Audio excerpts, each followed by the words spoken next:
সুপ্রিয় দর্শক সবাইকে স্বাগত জানাচ্ছি প্ল্যানেটারি হেলথ একাডেমিয়া সুরক্ষার প্রতিদিন অনুষ্ঠানে। আপনাদের সঙ্গে রয়েছি আমি ডাক্তার অমিতা হাসান। আমরা সেই সুদূর কাল থেকে শুনে আসছি প্রিভেনশন ইজ বেটার দেন কিউর, অর্থাৎ রোগ প্রতিকারের চেয়ে প্রতিরোধী কিন্তু উত্তম। কিন্তু এই জায়গাটি আসলে অর্থাৎ এই প্রিভেন্টিভ মেডিসিন অথবা জনস্বাস্থ্যের বিষয়টি কিন্তু ঠিক যতখানি গুরুত্ব পাওয়ার কথা ছিল স্বাধীনতার 53 বছর পরেও কিন্তু ঠিক জায়গাটিতে পৌঁছাতে পারেনি। এবং প্রত্যেকটি আমরা মেডিকেল ফ্যাকাল্টির যে ব্যাকগ্রাউন্ডের কথা যদি চিন্তা করে থাকি তাহলে কিন্তু তার মূল জায়গাটি হওয়া উচিত ছিল প্রতিরোধের বিষয়টি, এবং আমরা এপিডেমিওলজি বা জনস্বাস্থ্যের যে বিষয়টি রয়েছে সেটি কিন্তু তাদের একটি গুরুত্বপূর্ণ জায়গা হওয়ার কথা ছিল। কিন্তু সেই জায়গাটি নিয়ে কাজ করছেন অনেকেই। আমরা জানি যে সম্প্রতি আমাদের Bogura TMSS medical college Bogura বাংলাদেশে 6 থেকে 7 ডিসেম্বর অনুষ্ঠিত হয়ে গেল দশম আন্তর্জাতিক জনস্বাস্থ্য সম্মেলন। এবং বাংলাদেশ যেটি বলছিলাম পাবলিক হেলথ ফাউন্ডেশন বাংলাদেশ এবং টিএমএসএস এর যৌথ উদ্যোগে আয়োজিত সম্মেলনে দেশ বিদেশ থেকে নানাবিধ অতিথিরা তাদের মতামত রেখেছেন। বিভিন্ন রকম আলোচনা হয়েছে, হেলথের বিভিন্ন সেক্টর নিয়ে কথা হয়েছে। কিন্তু সেই জায়গাটিতে আমাদের প্রত্যাশা ছিল অনেক, কিন্তু প্রাপ্তি কতটুকু। এবং আসলে এই সম্মেলনের যে জায়গাটিকে আমরা আসলে বাস্তবতায় পরিণত করতে চাই সেই জায়গাটিও কিন্তু ভীষণ গুরুত্বপূর্ণ। আমরা জানি যে দেশে এখন স্বাস্থ্যের সংস্কার চলছে, সেই সংস্কারের সঙ্গে যদি এই জনস্বাস্থ্যের বিষয়টি আসলে সম্পৃক্ত করা যায় তাহলে কিন্তু স্বাস্থ্যের জন্য সেটি ভীষণ গুরুত্বপূর্ণ হয়ে ওঠে। আজকের এই সব কিছুই সম্মেলন নিয়ে এবং তার প্রাপ্তি নিয়ে প্রত্যাশা নিয়ে আজকে আমরা আলোচনা করতে চাই। এবং আমাদের আলোচনার জন্য স্টুডিওতে সেই সম্মেলন থেকে সবচেয়ে যারা গুরুত্বপূর্ণ ব্যক্তি তাদেরকে আমরা আজকে হাজির করেছি। আমি শুরুতেই পরিচয় করে দিচ্ছি। আমার সর্বডানে রয়েছেন শুরুতেই doctor Aftabuddin, chairperson public health foundation Bangladesh. আপনাকে স্বাগত।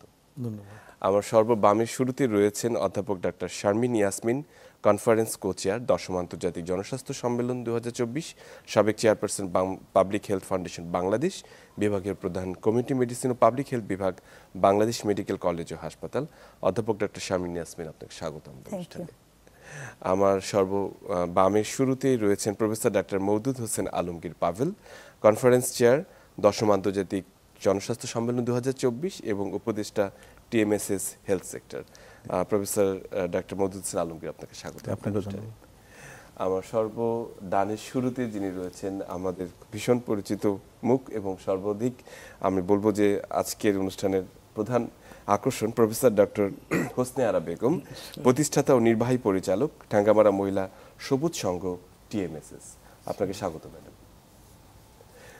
আমরা আসলে যেটি বলছিলাম, আমি একেবারেই শুরুটা করতে চাই অধ্যাপক ডাক্তার শারমিন ইয়াসমিন আপনাকে দিয়ে। যে সম্মেলনটি হয়ে গেল 6 থেকে 7 তারিখ ডিসেম্বরের বগুড়ায়, তো সেই সম্মেলনের যদি ব্যাকগ্রাউন্ডটি যদি আমাদেরকে একটু বলতেন, যে আপনি একজন কো চেয়ারম্যান হিসেবে কনফারেন্সে ছিলেন এবং সাবেক চেয়ারপারসন হিসেবে কাজ করছিলেন বাংলাদেশ পাবলিক হেলথ ফাউন্ডেশনের। তো এই সম্মেলনের এই ধারাবাহিক ব্যাকগ্রাউন্ডটি যদি আমাদেরকে একটু বলতেন, কিভাবে আসলে হলো এই দশম আন্তর্জাতিক সম্মেলন। ধন্যবাদ ডক্টর আমির আমাকে এই অনুষ্ঠানে আমন্ত্রণ জানানোর জন্য। তো আসলে পাবলিক হেলথ ফাউন্ডেশনের ব্যাকগ্রাউন্ডটা প্রথমে ছোট্ট করে একটু বলে দেন আমি কনফারেন্সে আসছি। পাবলিক হেলথ ফাউন্ডেশন আজকে 15 বছর ধরে কাজ করে যাচ্ছে। 2009 সাল থেকে কার্যক্রম শুরু হয় এবং আমাদের একজন অধ্যাপক প্রফেসর মোজাহিরুল হক স্যারের নেতৃত্বে আমরা কিছু পাবলিক হেলথে যারা কাজ করে থাকি তাদেরকে নিয়ে এই সংগঠনটি প্রতিষ্ঠিত হয়। তো সেটি হচ্ছে 2009 সালের দিকে, এবং পরবর্তীতে আমরা প্রথম, যে এখন আমার মনে আছে যে প্রথম 2010 সালের নভেম্বরে আমরা একটা প্রোগ্রাম করি, সেটা হলো আমাদের ফার্স্ট প্রোগ্রাম, প্রেস ক্লাবে হয়। সেটা হচ্ছে ভায়োলেন্স এগেইনস্ট উইমেনের উপরে, এবং সেখানে প্রধান অতিথি ছিলেন টিম ইভান্স, এবং তিনি তখন James JPG school of public হেলথের উনি ডিন ছিলেন। তো ওখান থেকে শুরু। পরবর্তীতে আমরা চিন্তা করলাম আমাদের মেইন অ্যাক্টিভিটি হলো আসলে ট্রেনিং অ্যান্ড আপনার কিছু গবেষণা রিসার্চ, এবং খুব সীমিত আকারে আমাদের কিছু হেলথ সার্ভিস আমরা করি হেলথ ক্যাম্পের মাধ্যমে। এছাড়া আমাদের সচেতনতামূলক অনেক প্রোগ্রাম থাকে সারা বছর জুড়ে। তো আমরা তখন চিন্তা করলাম ওয়াই নট আমরা একটা কনফারেন্সের আয়োজন করি। সেই চিন্তাধারা থেকে 2013 সালে আমরা প্রথম কনফারেন্স আয়োজন করি। সেই 2013 থেকে শুরু করে ধারাবাহিকভাবে আমরা এখন 10তম আন্তর্জাতিক সম্মেলন আয়োজন করেছি, এবং সেটি অবশ্যই সম্ভব হয়েছে টিএমএসএস মেডিকেল কলেজ আমাদের পাশে ছিলেন, এই কারণে এটি সফলভাবে করতে সক্ষম হয়েছি। এবং মাঝখানে কিছু বছর কোভিডের কারণে আমরা আসলে 3টা বছর গ্যাপ গেছে, কিন্তু আমরা 2020 সালে আমরা যেটা করেছি ভার্চুয়াল একটা কনফারেন্স করেছি, সেটাও কিন্তু ইন্টারন্যাশনাল ছিল, সেটাও কোভিডকালীন সময়। তো তারপরে আমরা আবার এগুলো মেনটেন করেছি। তো আমরা এভরি ইয়ার চেষ্টা করি, তারপরেও না হলেও 1 বছর পর পর এই কনফারেন্সটা আমরা করার চেষ্টা করি, যাতে আমরা যে পাবলিক হেলথের যে প্রয়োজনীয়তা, দেশের স্বাস্থ্যের যে উন্নয়ন কল্পে আমাদের, আপনি একটু আগেই বলেন prevention is better than cure, কিন্তু এই রিয়েলাইজেশনটা আসলে আমাদের সেভাবে নেই। আমরা জানি, কিন্তু আমরা আসলে এটার বাস্তবায়িত রূপে আমরা সেটাকে নিতে পারি না। সেই লক্ষ্যে আমরা আসলে এই কাজগুলো করি। কনফারেন্সের মাধ্যমে একটা ব্যাপক সচেতনতা আমরা জাগাতে পারি বিভিন্ন জনগোষ্ঠীর মধ্যে, বিশেষ করে হেলথ প্রফেশনালস ছাড়াও। আপনি জানেন পাবলিক হেলথ তো একটা মাল্টিডিসিপ্লিনারি সেক্টর, এবং সেখানে মেডিকেল ব্যাকগ্রাউন্ডের বাইরেও অনেকে অংশগ্রহণ করে থাকেন। তো আমার মনে হয় যে এটা একটা ব্যাপক সারা জাগানো একটা আমাদের প্রোগ্রামের মধ্যে আছে, যেটি রয়েছে। আচ্ছা, অসংখ্য ধন্যবাদ। খুব সংক্ষিপ্তভাবে আপনাদের উদ্দেশ্য এবং এই কনফারেন্সের যে মূল ব্যাকগ্রাউন্ডটি সেটি বললেন। আমি আসতে চাই প্রফেসর ডক্টর মওদুদ হোসেন আলমগীর আপনার কাছে, যে আসলে আমরা দেখে থাকি যে সব কনফারেন্স মূলত ঢাকা কেন্দ্রিক। এটি একটি আন্তর্জাতিক কনফারেন্স, হাইব্রিড বলেছেন আপনারা কনফারেন্স, এবং দেশ বিদেশ সব জায়গা থেকে পাবলিক হেলথের যারা বিশেষজ্ঞ রয়েছেন তারা যুক্ত হয়েছেন। তো এই কনফারেন্সটি ঢাকা কেন্দ্রিক না হয়ে অর্থাৎ ঢাকার বাইরে বগুড়াতে করার মতো প্রেক্ষাপটটি কি, মানে এর মানে পিছনে কারণটি কি? ধন্যবাদ অমিত। প্রথমত যে জিনিসটি সবচেয়ে গুরুত্বপূর্ণ সেটা হচ্ছে যে এরকম একটা কনফারেন্সের ধারণাটা আমরা সবসময় ধরে নিই, তুমি যেমনটা বললে যে প্রথাগতভাবে আমরা এটা রাজধানী কেন্দ্রিকতা চিন্তা করি, কিন্তু টিএমএসএস এর একটু দৃষ্টিভঙ্গির দিক থেকে একটু ভিন্নতা রয়েছে। এবং আমাদের যিনি প্রতিষ্ঠাতা নির্বাহী পরিচালক অধ্যাপিকা হোসনে আরা বেগম, তিনি সবসময় কিন্তু এই ধরনের নতুন কোনো চ্যালেঞ্জ যদি সামনে আসে তাহলে সেটি নেওয়ার ক্ষেত্রে ওনার কিন্তু কখনো কোনো দ্বিধা থাকে না, এবং আমরা সেই অর্থে জিনিসটা দেখেছি। এটা খুব পরিষ্কার যে কোনো একটা এই ধরনের আন্তর্জাতিক হাইব্রিড কনফারেন্স আয়োজন করতে গেলে অবকাঠামোগত সুবিধার একটা প্রয়োজন থাকে, যেখানে আবাসনের ক্ষেত্রে টিএমএসএস এর মমইনের মতন 5 তারকা হোটেল যেমন আছে, এটা হয়তো খুব বড় বিষয় নয়, কিন্তু দরকার ছিল হাইব্রিড একটা কনফারেন্সের জন্য প্রযুক্তিগত যে দক্ষতা এবং সুবিধা, এবং নিরবিচ্ছিন্নভাবে সেটিকে রাখা, যাতে করে সময়ের ক্ষেত্রে আমরা যেন সব কিছু ঠিক মতো রাখতে পারি। সেটিও হয়তো একটা প্রায়োগিক একটা জায়গা। কিন্তু তার চাইতে গুরুত্বপূর্ণ যে জিনিসটা ছিল যে আমাদের একটা টিম, আমাদের যে একটা কর্মী দল, যেখানে আমাদের টিএমএসএস মেডিকেল কলেজের অধ্যাপক জাকির, আমাদের টিএমএসএস হেলথ সেক্টরের উপনির্বাহী পরিচালক ডক্টর মতিউর রহমান থেকে শুরু করে আমাদের নার্সিং কলেজ, আমাদের অন্যান্য যে সমস্ত প্যারামেডিক প্রতিষ্ঠান, আমাদের যে দলটি রয়েছে, আমাদের খুব আস্থা ছিল যে আমরা এটা দিয়ে আমরা এটিকে সংগঠন করতে পারবো।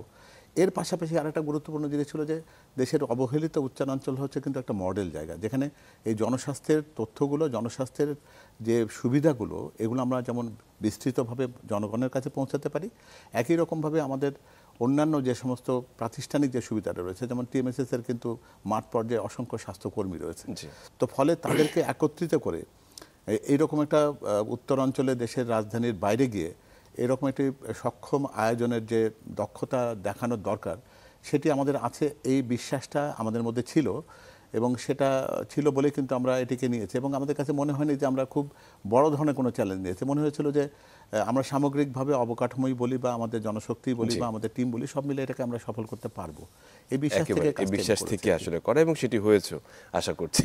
আমরা আশা করি, হয়তো অন্যরা বলবেন যেটা হয়েছে কিনা। আচ্ছা, অসংখ্য ধন্যবাদ প্রফেসর ডক্টর আলমগীর। আমি সরাসরি ডক্টর আফতাবউদ্দিন আপনার কাছে চলে আসি, যেটি হচ্ছে চেয়ারপারসন হিসেবে ছিলেন, আছেন পাবলিক হেলথ ফাউন্ডেশন বাংলাদেশ লিমিটেডের।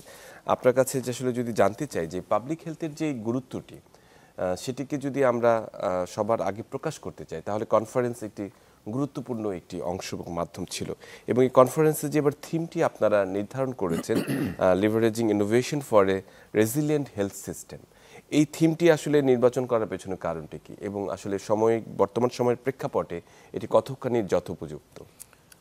ধন্যবাদ ডক্টর অমিত। আসলে সেলফ এক্সপ্লেইনড, আমি যদি ইংরেজিতে বলি, আর বাংলায় যদি বলি যে স্বব্যাখ্যাত। এবার এর পিছনে, এই থিমটার পিছনে আমাদের একটু ব্যাকগ্রাউন্ড মনে রাখতে হবে, যে কোভিডের যে ব্যাকগ্রাউন্ড, কোভিডের সময় আমরা যে যন্ত্রণা উপভোগ করেছি, আবার কোভিডের সময় কিছু জিনিস উপহারও পেয়েছি।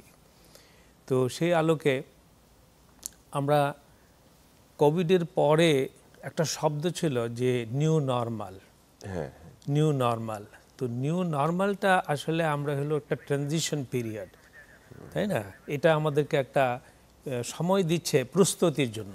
একদম। কিন্তু নিউ নর্মাল সময়টা কিসের জন্য? যে জাতিকে বা গোষ্ঠীকে জি। বা আমাদেরকে ঘুরে দাঁড়াতে হবে। তো ঘুরে দাঁড়ানোর জন্য আমাদেরকে আরেকটা বিষয় চিন্তা করতে হবে যে 21 শতক, আমরা এখন বাস করছি 21 শতকে। 21 শতকের অনেক চ্যালেঞ্জ আছে। সেই চ্যালেঞ্জগুলোর জন্য অনেক অস্ত্র ব্যবহার হয়, ইনস্ট্রুমেন্ট ব্যবহার হয়। এর মধ্যে ওয়ান অফ দ্য ইম্পর্টেন্ট অস্ত্র হলো উদ্ভাবন, সলিউশন, সমাধান, উদ্ভাবনী সমাধান। তো এই সম্মেলনের আসলে আমাদের একটা লক্ষ্য ছিল যে দেশ বিদেশ থেকে যারা আসবে তাদের অনেক উদ্ভাবনী বা সেরা প্র্যাকটিস, যেটা বলি বেস্ট প্র্যাকটিস, এই জিনিসগুলো এখানে আসবে এবং এটা হেল্প করবে, আমাদের সাহায্য করবে। এইগুলো চিন্তা করেই, মাথায় চিন্তা করেই আমরা কিন্তু এই সম্মেলনের দিকে তাকিয়েছি। কি দারুণ দারুণ একটি চিন্তা ভাবনা, কিন্তু যে যারা আসলে এই মুহূর্তে অনেক কিছু উদ্ভাবন করেছে সেটি যদি আমরা ইমপ্লিমেন্ট করতে পারি সমষ্টিগতভাবে, কিন্তু সেটি স্বাস্থ্যের একটি স্থিতিস্থাপকতা তৈরি করবে। আমি মূল জায়গাটি আপনাকে পেয়েছি। আমি সরাসরি আমাদের আজকের আমার সর্বডানের যিনি রয়েছেন প্রফেসর ডক্টর হোসনে আরা বেগম, প্রতিষ্ঠাতা ও নির্বাহী পরিচালক ঠ্যাঙ্গামারা মহিলা সবুজ সংঘ, আপনার কাছে যদি একটু আসি যে আসলে শুরুতেই আমি সম্মেলনের সাথে আপনার সম্পৃক্ততা জানতে চাইবো। তার আগে আসলে আমি জানতে চাইবো এই যে টিএমএসএস একটি, আমি বলবো একটা আন্দোলন যেটি শুরু করেছিলেন আপনি, এবং ধীরে ধীরে সেটি একেবারে খুব একটি ক্ষুদ্র চারা থেকে একটি এখন বটবৃক্ষে পরিণত হয়েছে এবং সমগ্র উত্তরাঞ্চল এবং সমগ্র দেশের জন্য একটি এক্সাম্পল বা উদাহরণ হিসেবে কাজ করছে বিভিন্ন জায়গায়। এই জার্নিটি বা যাত্রাটি আসলে কিভাবে আপনি শুরু করলেন এবং কিভাবে আজকের জায়গায় পৌঁছালেন, যদি সংক্ষেপে আমাদেরকে একটু বলতেন। ধন্যবাদ ডক্টর আহমেদ এবং সংশ্লিষ্ট সকলকে। টিএমএসএস এর একদম জন্মলগ্ন থেকে যদি বলেন তো আমি কিন্তু জন্মলগ্নে ছিলাম না। আচ্ছা। কারণ টিএমএসএস এর জন্ম দিদেন পাকিস্তান, 1964 সালের জন্ম। তখন আমি ওই বগুড়ার উত্তরাঞ্চলেই গোকুল তসলিমউদ্দিন হাই স্কুলে পড়ি। তারপরে এইটা স্বাধীনতা যুদ্ধের সময় এটা মোটামুটি আর কার্যক্রম নিষ্ক্রিয় হয়ে যায়। পরবর্তীতে 1980 সালে আমার জীবনের এক পট পরিবর্তন, আমার প্রতিশ্রুতি, প্রতিজ্ঞা এবং আবেগ অনুভূতির থেকেই এই কাজগুলো করা, আমি সেবা কাজ করতে চাই। তো সে ওইদিকে এই যে 1964 সালে জন্ম নেওয়া, আর যাদের হাত দিয়ে এটা জন্ম নিয়েছে তারা কিন্তু স্ট্রেট বেগার ছিল, আপনার হলো গৃহকর্মী ছিল, জমিতে আলু মরিচ তুলত। তো ওই জাতীয় মহিলা, তো তারা খুঁজতেছিল যে এখন তো দেশ স্বাধীন হয়ে গেছে, আবার এখন আরো ভালোভাবেই সমাজ করা যাবে। আর পাকিস্তান আমলে করছিল নারীদের আপনার তরতিব, নারীদের নিয়ম কানুন, পর্দা পুরুষদের অনেকটা বেশি তখন পালন করা লাগছিল। তো তারা তখন আমাকে অনুসন্ধান করলো, যে কারণ আমি স্টুডেন্ট অবস্থায় তাদের সঙ্গে যাতায়াত করতাম, আমি এবং আমার হাজব্যান্ড।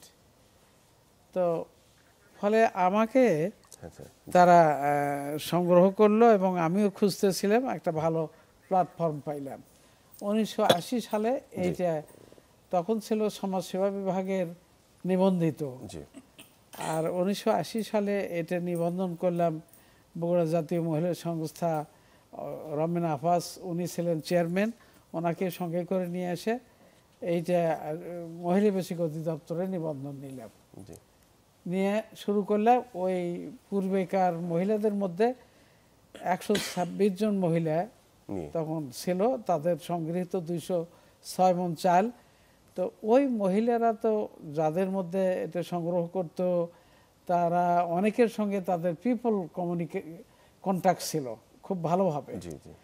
তো তাদের কথা ছিল যে স্বাস্থ্য আমাদের ভালোভাবে বেঁচে থাকতে হবে, আর এই বেঁচে থাকতে গেলে আপনার যেটাকে আমরা প্রাইমারি হেলথ কেয়ার বলি, ওরা বলতো যে আমাদেরই সতর্ক হতে হবে, আমাদের ভালো খাইতে হবে, ভালো পড়তে হবে, ভালোভাবে গোসল করতে হবে, পরিষ্কার পরিচ্ছন্ন থাকতে হবে। তো এই জিনিসগুলো তো কোনো ডাক্তার তেমন শিখাবি না, এই জিনিস তো এটার কোনো ঔষধ নাই, এটা আমাদেরই শিখতে আমাদের হবে। একেবারেই মানে খুব তো দারুণ বিষয়। তখন থেকে তাদের ভেতরে যে অনুভূতি, যাদের দুনিয়াতে কেউ নাই তাদের তারাই হতে হবে, হয়ে ভালোভাবে চলতে হবে, থাকতে হবে, এবং খানাপিনা করতে হবে। এটাই তাদের দৃষ্টিতে প্রাইমারি হেলথ কেয়ার। জি তো এই প্রাইমারি হেলথ কেয়ার পরবর্তীতে জি আপনার সুইস রেড ক্রিসেন্টের মাধ্যমে 14 লাখ টাকার একটা প্রজেক্ট আমরা পাইলাম।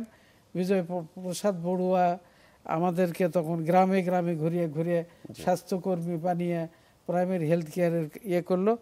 সেই সময় আমাদের ওইখানে বগুড়া সরকার থেকে সিভিল চারজন আমাদের অফিসে, ওই যে ক্লাব অফিসে, ঠ্যাঙামারা ক্লাব অফিসে যাইতো। 7 দিনে একজন, তা দিয়ে হয় না, অনেক রুগী হয়। তখন আবার আবেদন করে এটা একটু বাড়ায় 2 জন, 7 দিনে 2 দিন করে নিলাম। এটা কিন্তু 1980-81 সালের দিকে। তো তারপরে আপনার হলো এইটার থেকেই 10 বেডের একটা হাসপাতাল, সেই 10 বেডের হাসপাতালকে আজকে 100 বেডের হাসপাতালে রূপান্তর করা হয়েছে। তিনি তো আমার সঙ্গে আছেন, ডক্টর মওদুদ হোসেন আলমগীর পাভেল সাহেব।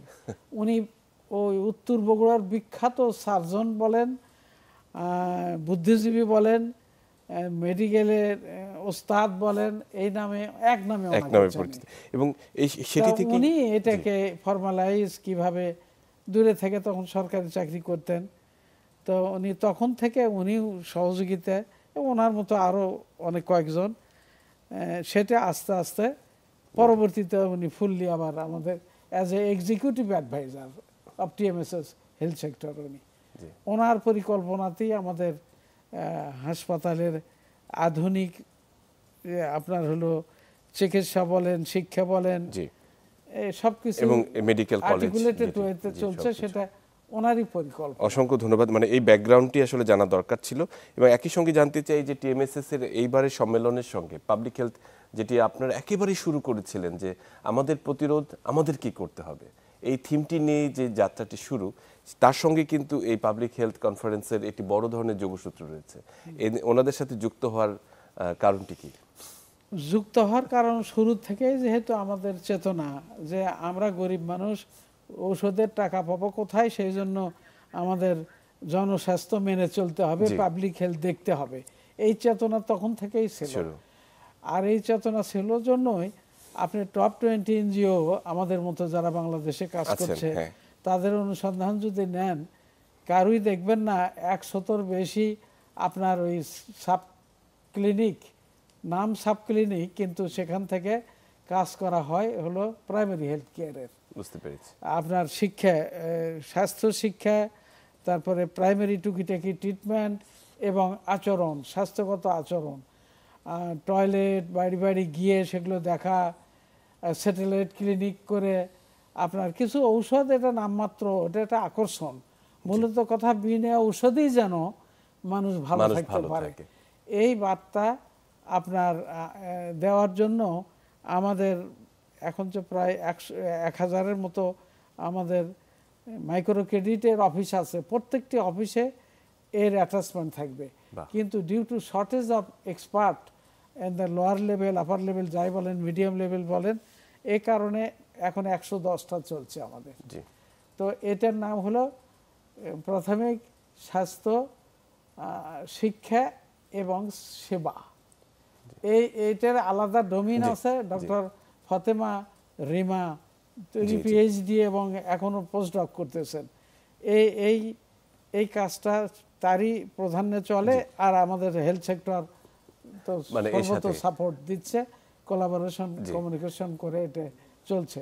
তার মানে প্রাইমারি হেলথ কেয়ারের প্রতি আমাদের টিএমএসএস এর এখন এক্সিস্টিং সদস্য পরিবার প্রায় আপনার 25 লক্ষ, আর কিউমুলেটিভ তো 1 কোটির উপর, 97 শুনেছিলাম এবছরের শুরুতে। তো আমাদের এই 1 কোটি পরিবার যারা আমাদের সাথে লগ্ন কোনো না কোনোভাবে যুক্ত, তাদের সবার মধ্যে প্রাথমিক স্বাস্থ্য শিক্ষা এবং কেয়ার, যেটা জি। স্বাস্থ্য পরিচর্যা, এই শিক্ষা দিতে পারলে আমাদের ডাক্তারের আবশ্যকতা কম হবে, ওষুধের আবশ্যকতা কম হবে, হাসপাতালে কম যাইতে হবে এবং প্রশান্তির সঙ্গে থাকা যাবে। এই থিম আমাদের মূল মজ্জা। জি, একেবারে যথার্থ বলেছেন। আমরা আসলে ছোট্ট একটা বিরতিতে যাব এবং আমি আশা করছি যে আপনাদের এই ভিশনারি দিকটি কিন্তু আসলে আপনাদের সাথে আপনাদের সম্পৃক্ত করেছে। আমরা নিশ্চয়ই আপনার কথা শুনবো, তবে তার আগে একটা ছোট্ট বিরতি নিয়ে নিই। সুপ্রিয় দর্শক, আমরা আজকে ভীষণ গুরুত্বপূর্ণ জনস্বাস্থ্য 10ম আন্তর্জাতিক যে জনস্বাস্থ্য সম্মেলন হয়েছিল বগুড়ায়, সেটি পাবলিক হেলথ ফাউন্ডেশন বাংলাদেশ এবং টিএমএসএস এর যৌথ উদ্যোগে, তার সে বিষয়টি নিয়ে, তার প্রাপ্তি এবং প্রত্যাশা নিয়ে কথা বলছিলাম। সঙ্গীত এখন ফিরে আসছে একটু পর।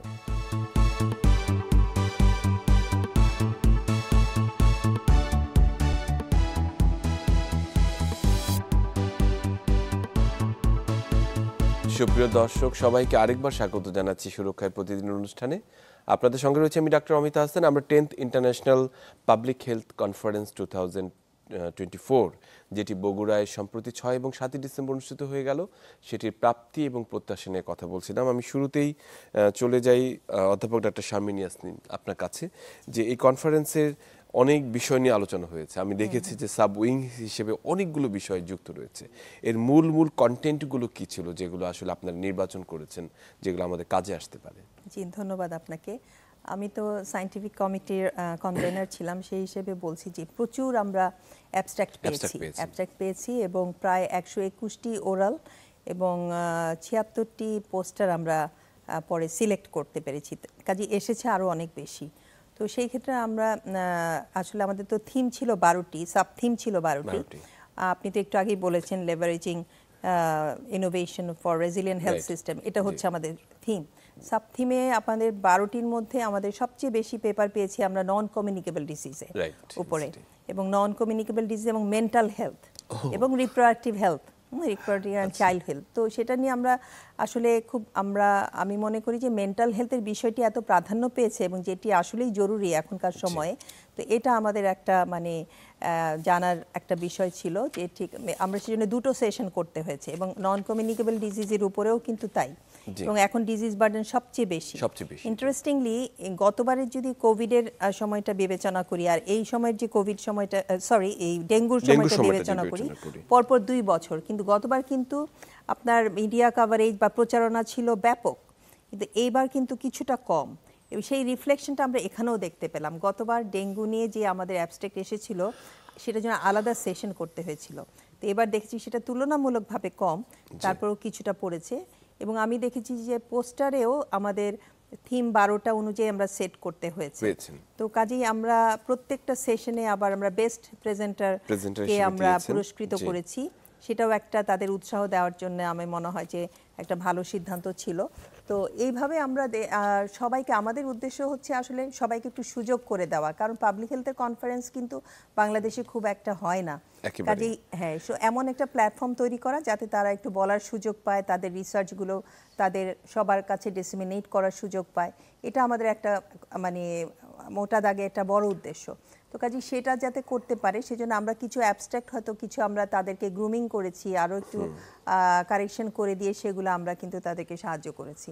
তো কারণ অনেক ইয়াং রিসার্চার আছে, তাদেরকে আমরা অ্যাজ মেন্টরশিপের কাজটাও আমরা করতে পেরেছি এই ইয়েতে। আর প্লেনারি সেশনে আমাদের ইম্পর্টেন্ট টপিক ছিল 2টো। একটি হচ্ছে গর্ভকালীন সময়ে ডায়াবেটিসের ব্যাপারটি, যেটিকে আমরা বলি জেস্টেশনাল ডায়াবেটিস মেলাইটাস, এবং এটার মধ্যে যে আপনার পেশেন্ট এম্পাওয়ারমেন্টের মাধ্যমে কিভাবে ডায়াবেটিসটাকে ম্যানেজ করা যায়, এটাও কিন্তু আরেকটা বিষয় যেটা একটা নতুন ডাইমেনশন নিয়ে আসছে। আমাদের আরেকটা টপিক যেটা ছিল পাবলিক হেলথ লিটারেসি, দুইটাকে একসাথে ইন্টিগ্রেট করে আমরা যেটা করেছি। পেশেন্ট এম্পাওয়ারমেন্ট তো উইদাউট হেলথ লিটারেসি হয় না। তো কাজে এই দুটো একটা ছিল। আর আমাদের কিনোট ছিল 3টা ছিল। তবে মোস্ট ইম্পর্টেন্টলি আমরা যেটা বলতে চাই যে আমাদের এখানে এবার এসেছিলেন world federation of public health অ্যাসোসিয়েশনের সিইও প্রফেসর বেটিনা বরিস। তো উনি আপনার জিওপলিটিক্স অ্যান্ড সোশিও ইকোনমিক ডিটারমিনেন্টসের মধ্যে যে একটা রিলেশন আছে এটাকে খুব সুন্দরভাবে অসংখ্য ধন্যবাদ অধ্যাপক ডাক্তার শারমিন ইয়াসমিন, চমৎকার করে আপনি কন্টেন্টগুলো বললেন। আমি প্রফেসর ডাক্তার মওদুদ হোসেন আলমগীর আপনার কাছে একটু আসতে চাই একটু ভিন্ন বিষয় নিয়ে। সেটি হচ্ছে যে আপনি নিজে একজন ক্লিনিশিয়ান সার্জন এবং সেখান থেকে পাবলিক হেলথের সাথে এই সম্পৃক্ততা, একেবারে আমরা বলবো ইউটার্ন একেবারে। তো আমি জানতে চাই যে পাবলিক হেলথের সাথে ক্লিনিশিয়ানদের যে একটি যোগসূত্র রয়েছে সেটির একটি সুন্দর একটি গুরুত্ব বা ব্রিজিং রয়েছে, এবং public health as a career সেটি এই সম্মেলন এটিকে কতখানি প্রমোট করছে? হ্যাঁ, এটি তো চমৎকার বিষয়। হয়তো অনেকে আমাকে এখানে দেখে অবাক হবে যে জনস্বাস্থ্য বিশেষজ্ঞদের মধ্যে আমি কেন। আসলে বিষয়টা হলো কি যে যেমন আমাদের 70 বা 80-র দশকে আমরা আমাদের মেডিকেল প্রফেশনে কিংবা আমাদের সমাজে দেখতাম যে সংক্রামক রোগগুলোই ছিল আমাদের মূল জনস্বাস্থ্য বিষয়ের মূল সমস্যার জায়গা। কিন্তু এখন আমরা দেখছি যে অসংক্রামক রোগের সংখ্যা কিন্তু অনেক বেড়েছে, এবং সেক্ষেত্রে এটা তো খুবই সঙ্গতভাবে আমরা জানি যে আমাদের রোগীদের ভিতরে একটা অসন্তুষ্টি রয়েছে, জনগণের ভিতরে একটা অসন্তুষ্টি রয়েছে যে চিকিৎসকরা যথেষ্ট সময় দিয়ে তাদের সেই সমস্যাগুলোকে শুনছেন বা দেখছেন কিনা। এখানে একটা বিষয় বোধহয় খুব পরিষ্কার হয়ে যাওয়া দরকার যে আমি ফুসফুসের ক্যান্সারের চিকিৎসা করব নাকি ধূমপানটি আমি নিরুৎসাহিত করব। ঠিক তেমনিভাবে আমি জরায়ুমুখের ক্যান্সারের চিকিৎসা করব নাকি তার প্রতিরোধের দিকে যাব। ঠিক তেমনি কিডনি রোগ বা হৃদরোগ, এগুলো সকল অসুখের ক্ষেত্রে যদি আমরা এই ধারণাটাকে প্রতিষ্ঠিত করতে পারি যে এই রোগগুলোর অনেকগুলোই রয়েছে যে এগুলো অসংক্রামক রোগ কিন্তু প্রতিরোধযোগ্য। তো সুতরাং আমি মনে করি যে প্রত্যেকটা ক্লিনিক্যাল বিষয়ের ক্ষেত্রে কিন্তু একটা জনস্বাস্থ্যের অংশ রয়েছে। তো সেই জনস্বাস্থ্যের অংশগুলোকে যদি আমরা সামনে আনতে পারি এবং সেক্ষেত্রে যদি তার গুরুত্বটাকে যদি জনগণের মধ্যে এবং বিশেষ করে চিকিৎসকদের মধ্যে দেওয়া দরকার, কারণ চিকিৎসকরা যদি এটাকে আত্মস্থ না করেন তাহলে কিন্তু এটা জনগণের কাছে তাই সেটা মেসেজটা দেবেন না। উনি কিন্তু চিকিৎসার করার প্রথমে তার আগেই বলবেন যে আপনার একবার এখানে তো আমার আসবার কথা ছিল না। ফলে এই মেসেজটা যদি সমাজের অন্য লোকের কাছে পৌঁছায় তো তারা কিন্তু এই সতর্কতা বা এই সচেতনতাকে যদি গ্রহণ করে তাহলে কিন্তু আমরা দেখব যে অনেকগুলো অসংক্রামক রোগের বার্ডেন থেকে আমরা যেমন বাঁচবো, এবং একই সাথে একটা কথা আসছিল যে এটা আমাদের মেডিকেল প্রফেশনের সাথে যারা আছে তাদের আগামী দিনের যে কেরিয়ার বিল্ডিংয়ের ক্ষেত্রে এর উপযোগিতা কতটুকু হবে। আমি নিজের উপস্থিতি এখানে রেখে এটাই আমার যারা তরুণ যারা আছে তাদেরকে এই বার্তাটি দিতে চাই যে জনস্বাস্থ্য এমন একটা বিষয় নয় যেটা ক্লিনিক্যাল সাবজেক্টের সাথে কোনো সম্পর্ক নেই, বরং এটি একটি সেতু বন্ধনের জায়গা হতে পারে যেখান থেকে আমরা আমাদের নতুন প্রজন্মের যারা আছে, এবং বিশেষ করে এই কনফারেন্স থেকে কিন্তু এই তথ্যটি সবার কাছে মোটামুটি পৌঁছে গেছে যে পৃথিবীর অনেক বিখ্যাত মানুষ তারা কিন্তু জনস্বাস্থ্য নিয়ে কাজ করছে, এবং তাদের অনেকেই ক্লিনিক্যাল ব্যাকগ্রাউন্ডের মানুষই ছিলেন প্রাথমিকভাবে, কিন্তু পরবর্তী পর্যায়ে তারা মনে করেছেন যে তার বেশি সম্পৃক্ততা জনস্বাস্থ্যের জায়গায় যাওয়া দরকার। মানে ক্লিনিক্যালি আপনি একজন রোগীর কন্ট্যাক্টে যতক্ষণ আসবেন আপনি অনেক রোগীর মানুষের সংস্পর্শে চলে যেতে পারেন পাবলিক হেলথের মাধ্যমে। খুবই চমৎকার করে বললেন প্রফেসর ডক্টর আলমগীর। আমি ডক্টর আফতাবউদ্দিন আপনার কাছে আসতে চাই যে এই সম্মেলনের যেটি আজকে আমাদের হেডলাইন ছিল যে প্রত্যাশা এবং প্রাপ্তি, যে আসলে প্রত্যাশা তো অনেক ছিল, প্রাপ্তি কতখানি হলো? ধন্যবাদ। অত্যন্ত গুরুত্বপূর্ণ এবং যুক্তিযুক্ত প্রশ্ন আপনার। দেখুন, গত রাত্রে আমরা কিন্তু এই সম্মেলনটা নিয়ে একটা রিফ্লেকশন মিটিং করেছি, প্রায় 3 ঘন্টার উপরে হবে, ওইটা আলোচনা করার জন্য যে আমরা কি পেলাম আর কি পাওয়া উচিত ছিল, বা ভবিষ্যতে তাহলে কোন জায়গাটায় আমাদের লার্নিংটা কোথায়। তো আমি এর আগেই শুরুতে আমি একটু আমাদের পাবলিক হেলথ ফাউন্ডেশনের পক্ষ থেকে, যেহেতু সুযোগ পাবো না, টিএমএসএস ম্যাডাম এবং প্রফেসর পাভেল আছেন এখানে, ওনাদেরকে আমাদের কৃতজ্ঞতা জানাই যে আমরা এমন সুন্দর একটা প্ল্যাটফর্ম পেয়েছি, যে প্ল্যাটফর্মের মাধ্যমে ওই যে বলে যে বিয়ের রাতেই বিড়াল বধ করতে হবে, আমরা বধ করেছি সম্মিলিতভাবে। এইটাও শুধু আমি আপনাকে সেন্সটা দিয়ে এলাম। এখন যদি আমি একটা একটু করে বলি, অনেক প্রাপ্তি আছে, আবার অনেকগুলো জায়গায় আমাদের আরেকটু সুযোগ রয়েছে। তবে আমি দু একটা কথা বলি, সেটা হলো প্রথম জিনিসটা আমি প্রফেসর পাভেলের কাছ থেকে একটু শেষের দিকে ধার করে নিচ্ছি, যে জ্ঞান বিনিময় এবং যে নেটওয়ার্কিংয়ের যে সুযোগটা এখানে তৈরি হয়েছে, ক্লিনিশিয়ান, নন ক্লিনিশিয়ান, তরুণ, মাঝারি, সবার জন্যই এটা একটা বিরাট ব্যাপার হয়েছে।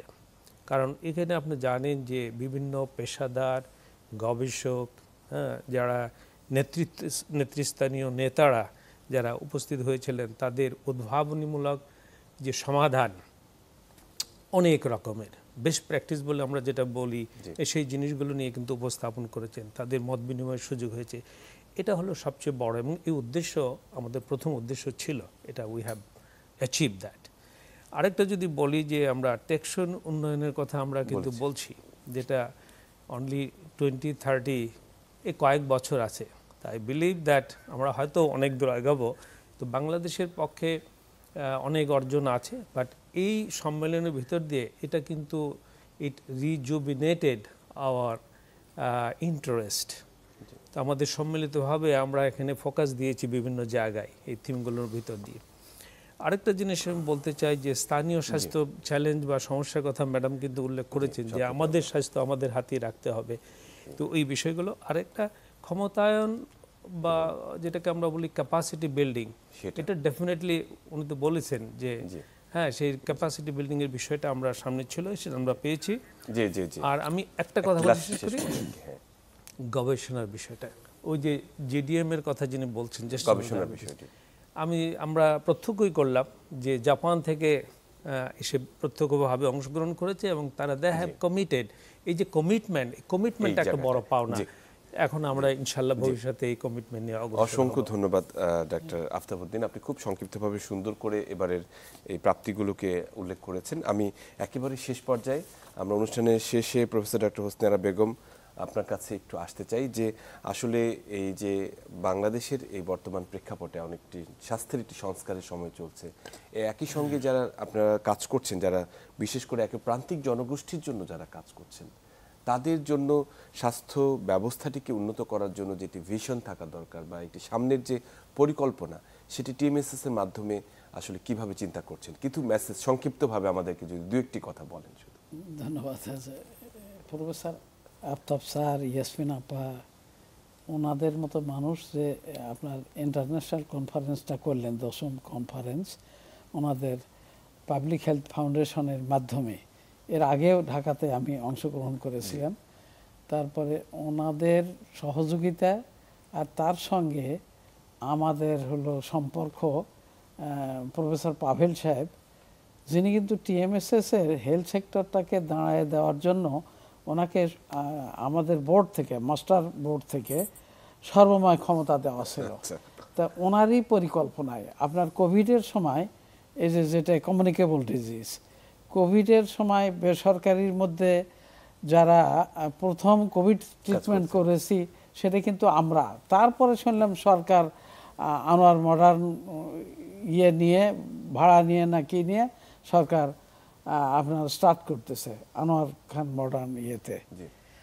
তো তার আগে আমরা করেছি এবং সুপরিকল্পিতভাবে আমাদের টিএমএসএস কমিউনিটির লক্ষ্যই হলো যে আপনার হলো এই ব্যারামের ব্যবসা, ব্যারামের যাতনা এবং ব্যারামের ব্যথা, এইটার থেকে বাঁচার জন্য যে উপায় সেটাই হলো জনস্বাস্থ্য।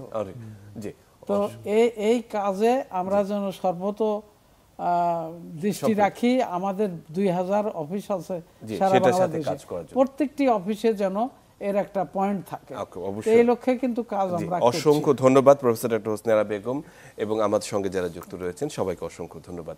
সুপ্রিয় দর্শক, আজকে আমরা 10th international public health conference 2024 যেটি বগুড়ায় টিএমএসএস এবং পাবলিক হেলথ ফাউন্ডেশন বাংলাদেশের যৌথ সহযোগিতা অনুষ্ঠিত হয়েছে তার প্রত্যাশা প্রাপ্তি নিয়ে কথা বলছিলাম। একটি বিষয় ভীষণভাবে উঠে এসেছে যে আমার স্বাস্থ্য, সেটি কিন্তু আমাকে রক্ষা করার জন্য সর্বাগ্রে এগিয়ে আসতে হবে এবং সেটি কিন্তু আসলে পাবলিক হেলথের আসলে মূল ভিত্তি এবং সেই জন্য স্বাস্থ্য সচেতনতা বৃদ্ধিতে সবার সহযোগিতা একান্তভাবে সম্পৃক্ততা প্রয়োজন এবং একই ক্ষেত্রে সেটি দরকার যে ক্লিনিশিয়ানের পাশাপাশি বা আমাদের যখন রোগ হবে তার পাশাপাশি যে রোগটি যাতে না হয় সেক্ষেত্রে কাজ করার কিন্তু যথেষ্ট সুযোগ রয়েছে। সেক্ষেত্রে আমাদেরকে কাজ করতে হবে। সবাই ভালো থাকবেন, সুস্থ থাকবেন।